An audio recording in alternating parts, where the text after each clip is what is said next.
আসসালামু আলাইকুম। ওয়ালাইকুম আসসালাম। তোমার নাম মারিয়াম তাই না? জি, আমার নাম মারিয়াম। তোমার নাম যেমন সুন্দর ঠিক তুমিও তেমনই সুন্দর। আপনিও যে অনেক ভালো। আমার আসলে বিশ্বাসই হচ্ছিল না যে কেউ আমাকে না দেখে বিয়ে করবে। এই যুগে যে এমন ছেলে আছে সেটা তো আমার জানা ছিল না। আমার ছোটবেলা থেকে একটা ইচ্ছা ছিল যে কেউ আমাকে না দেখে বিয়ে করবে। এই জন্যই আমার কোনো বিয়ের ঘর আসলে আমি কোনো ছেলের সামনে যেতে চাইনি। এর জন্য আমার অনেক বিয়ের ঘর ভেঙে গেছে। কিন্তু যখন শুনলাম এই বিয়েতে কোনো ছেলে আমাকে না দেখে বিয়ে করবে, আমি সঙ্গে সঙ্গে রাজি হয়ে গেছি। কারণ আমি বুঝতে পেরেছি যে আমাকে না দেখে বিয়ে করতে চায় সে আর যাই হোক, সে কখনোই খারাপ কোনো মানুষ হতেই পারে না। আমার প্রতি তোমার এত বিশ্বাস? হ্যাঁ, ঠিক তাই। কিন্তু আপনি আমাকে একটা কথা বলুন তো, আপনি আমাকে না দেখে বিয়ে করলেন কেন? তুমি যেমনটা ভেবে রেখেছো আমিও ঠিক তেমনটাই ভেবে রেখেছি। আমারও ছোটবেলা থেকেই ইচ্ছে আমিও কোনো মেয়েকে না দেখেই বিয়ে করব। আর যে মেয়ে আমাকে দেখতে চাইবে না সে মেয়ে কখনো খারাপ হতে পারে না। এজন্যই আমি তোমার মতো একজন সৎ ধার্মিক বউ পেয়েছি।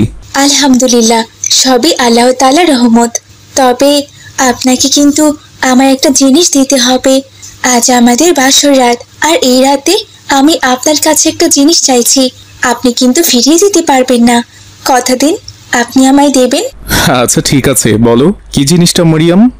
আমি আপনার কাছে এমন একটি জিনিস চাই যে জিনিস পেলে আমি দুনিয়ার সব থেকে বেশি সুখী মানুষ হতে পারবো, এবং শুধু দুনিয়াতে না, আখিরাতেও সুখী হতে পারবো। কি বলছো মারিয়াম? এমন জিনিস আমি কোথায় পাবো? আছে, সে জিনিস অবশ্যই আছে। তবে আমি সেটা আপনাকে নিজের মুখে বলবো না, আপনাকে বুঝে নিতে হবে। আপনাকে আমি 2 দিন সময় দিলাম, সেই 2 দিনের ভিতরে আপনি আমার সেই জিনিসটা এনে দেবেন। তুমি তো আমায় অনেক চিন্তায় ফেললে। তুমি যে কি জিনিসে সুখী হবে আমি তো সেটাই জানি না, কারণ এক একজন এক এক জিনিস পেয়ে সুখী হয়। আমি তোমাকে কি জিনিস দেব আর তুমি কি জিনিস চাইলে তা নিয়ে তো আমি ভীষণ চিন্তায় পড়ে গেলাম। না না, আপনাকে চিন্তা করতে হবে না, আপনি শুধু ভাবুন, অবশ্যই পেয়ে যাবেন। আজ অনেক রাত হয়ে গেছে, চলুন গিয়ে ঘুমিয়ে পড়ি। এরপর ওরা ঘুমিয়ে পড়ল। পরদিন সকালবেলা রিয়াদ ঘুম থেকে উঠে খাওয়া দাওয়া শেষ করে দোকানের উদ্দেশ্যে যাওয়ার জন্য রওনা দিল। যাওয়ার সময় মারিয়াম তার স্বামী রিয়াদকে বলল, আসসালামু আলাইকুম, আপনি চলে যাচ্ছেন? ওয়ালাইকুম আসসালাম। হ্যাঁ মারিয়াম। আপনার কি মনে আছে কাল রাতে আপনার কাছে আমি একটা জিনিস চেয়েছি? আপনি কিন্তু 2 দিনের সময় নিয়েছেন, জিনিসটা কিন্তু অবশ্যই আনবেন। আমায় আর একটু চিন্তা করতে হবে, আমি তাহলে এখন আসি। আচ্ছা ঠিক আছে, সময় নিন, এতে কোনো সমস্যা নেই। তবে ওই 1 দিনের বেশি কিন্তু আপনি আর সময় পাবেন না। এরপর রিয়াদ তার ব্যবসার কাজে চলে গেল। রিয়াদ তার ব্যবসা করছিল আর সারাদিন ধরে ভাবছিল যে কি এমন জিনিস যে জিনিসে পৃথিবীর সবচেয়ে বেশি সুখ আছে, কিন্তু কিছুতেই সে কোনো কিছু বুঝে উঠতে পারছিল না। রাতের বেলাতেও রিয়াদ তার দোকান বন্ধ করে ভাবছিল আর তার বাড়িতে ফিরছিল। আমি অনেক ভেবে চিন্তে দেখলাম যে বউ যে জিনিস চেয়েছে আমি তো সেই জিনিস খুঁজেই পেলাম না। এখন আমি বউকে কি জবাব দেব? ভাবতে ভাবতে রিয়াদ তার বাড়িতে পৌঁছে গেল। সে কলিং বেল চাপলো। মারিয়াম এসে দরজা খুলে দিল। আসসালামু আলাইকুম, আপনি চলে এসেছেন? এ কি, আপনি খালি হাতে চলে এসেছেন দেখছি। আমার জন্য সেই জিনিসটি নিয়ে আসেননি? ওয়ালাইকুম আসসালাম মারিয়াম। তুমি যেই জিনিস চেয়েছো আমি তো সেই জিনিস খুঁজেই পেলাম না। কি এমন জিনিস যে জিনিসে পৃথিবীর সবচেয়ে বেশি সুখ পাওয়া যায়? আমি তো সেটা জানি, কিন্তু আমি আপনাকে বলবো না। এটাই তো আপনার পরীক্ষা। আসলে আমি দেখতে চাই আপনি কেমন দিনদার আর ধার্মিক। আপনি যদি সত্যিকারে আল্লাহর বান্দা হয়ে থাকেন, অবশ্যই আপনি সেই জিনিসের খোঁজ পাবেন। কাল যেহেতু শুক্রবার, সারাটা দিন আপনি ভাবার সময় পাবেন। আসুন, আপনি ভেতরে আসুন, আপনার জন্য আমি খাবার রেডি করেছি। খাওয়া দাওয়া শেষ করে ঘুমিয়ে পড়বেন।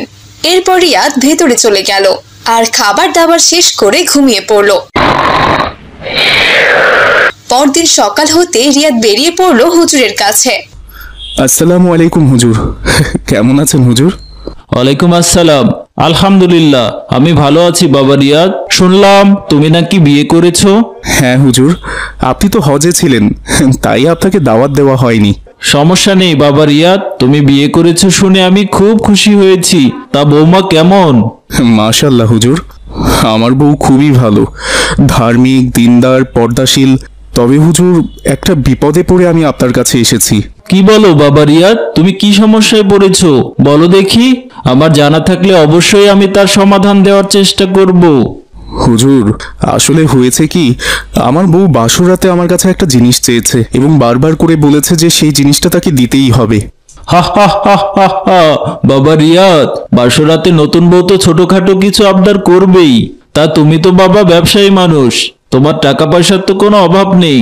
মাশাল্লাহ, বৌমা যা আবদার করেছে তা পূরণ করে দাও, তাহলেই তো বৌমা খুশি হয়ে যাবে। সেই কথা আমি বলছি না হুজুর, আমার বউ যদি কাপড় চোপড়, সোনা গয়না, ধন দৌলত চাইতো, তাহলে সেটা আমি অবশ্যই দিতাম। কিন্তু বউ এমন একটা জিনিস চেয়েছে, সেটা আমি চিন্তা করতেই পারছি না। কি বলছো বাবা রিয়াদ, বৌমা কি জিনিস চেয়েছে? হুজুর, ও আমার কাছে এমন একটি জিনিস চেয়েছে, যে জিনিস পৃথিবীর সব থেকে বেশি সুখ বয়ে আনে। শুধু ইহকালে না, পরকালেও সেই জিনিস সুখ বয়ে আনে। কিন্তু আমি অনেক খুঁজেও সেই জিনিসের সন্ধান পাচ্ছি না। হা হা হা। বাবা রিয়াদ, তুমি তো দিনদার ধার্মিক, কিন্তু তুমি যে এত বোকা সেটা আমি জানতাম না। বৌমা যে আবদার করেছে সেটা আমি তোমার মুখে শুনেই বুঝতে পেরেছি। সত্যি বাবা রিয়াদ, ভাগ্য করে তুমি এমন একটা বউ পেয়েছো। বৌমা একদম আল্লাহর খাঁটি বান্দা, সঠিক জিনিসটাই তোমার কাছে উপহার হিসাবে চেয়েছে। কিন্তু হুজুর, কি জিনিস চেয়েছে সেটাই তো আপনি বললেন না। শোনো বাবা রিয়াদ, বৌমা সোনা দানা, হিরে মুক্ত জহরত কিচ্ছু চাইনি। সে শুধু উপহার হিসাবে চেয়েছে একটা কোরআন মাজিদ। কোরআন মাজিদ? কোরআন মাজিদ কি করে মানুষের জীবনে সুখ বয়ে আনে? আমি তো জানি ধন দৌলত, টাকা পয়সা মানুষের জীবনে সুখ বয়ে আনে। বাবা রিয়াদ, কোরআন হচ্ছে আমাদের সেই জীবন ব্যবস্থা, যে সঠিকভাবে কোরআন মেনে চলবে সে ইহকালে পরকালে দু জায়গাতেই শান্তি পাবে। যদি কারো কলবে কোরআন থাকে, সে কখনোই খারাপ কাজে লিপ্ত হতে পারবে না। সে সব সময় ভালো কাজ করবে আর সঠিক পথে জীবন যাপন করবে। আজকালকার দিনে কোনো মেয়েই তো কোরআন মাজিদ উপহার হিসাবে চায় না, চাই শুধু সোনা দানা এগুলো।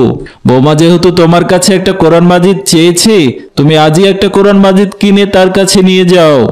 এবার আমি বুঝতে পেরেছি হুজুর, সত্যি ভাগ্য করে এমন একটা বউ পেয়েছি, যার কাছে দুনিয়ার টাকা পয়সা ধন দৌলত কিছুই না। সে কোরআনকে সবচেয়ে তার জীবনের মহামূল্যবান সম্পদ মনে করেন।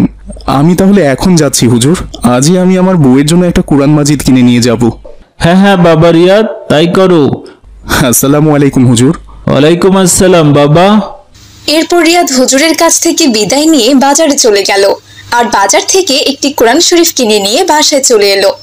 আসসালামু আলাইকুম, আপনি এসেছেন? হ্যাঁ মারিয়াম, আচ্ছা, সকালে আপনি না বলে কোথায় গিয়েছিলেন? তোমার সেই মহামূল্যবান জিনিস আনতে মারিয়াম। তাই নাকি, এনেছেন? হ্যাঁ হ্যাঁ, এই দেখো তোমার সেই মহামূল্যবান জিনিস। স্বামীর হাতে কোরআন শরীফ দেখে তো মারিয়াম ভীষণ খুশি হয়ে গেল। আলহামদুলিল্লাহ, আপনি সঠিক জিনিসটাই আমার জন্য নিয়ে এসেছেন। আমি আপনার কাছে এই সুখটাই চেয়েছিলাম। পৃথিবীর সমস্ত সুখ এই কোরআন মাজিদে আছে, যার অন্য কোনো জিনিসে নেই। আপনাকে স্বামী হিসেবে পেয়ে আমি সত্যি অনেক খুশি। আপনি যে আপনার স্ত্রীর সুখটা বুঝতে পেরেছেন। আমিও তোমাকে বউ হিসেবে পেয়ে অনেক খুশি হয়েছি মারিয়াম। এই নাও মারিয়াম, তোমার কোরআন। এরপর রিয়াদ কোরআন শরীফটি মারিয়ামের হাতে তুলে দিল। এরপর থেকে প্রতিদিন ভোরবেলা মরিয়ম মধুর সুরে কোরআন তিলাওয়াত করত আর রিয়াদ কোরআন তিলাওয়াত মন দিয়ে শুনতো। এভাবেই তারা স্বামী স্ত্রী সুখে শান্তিতে দিন কাটাতে লাগলো।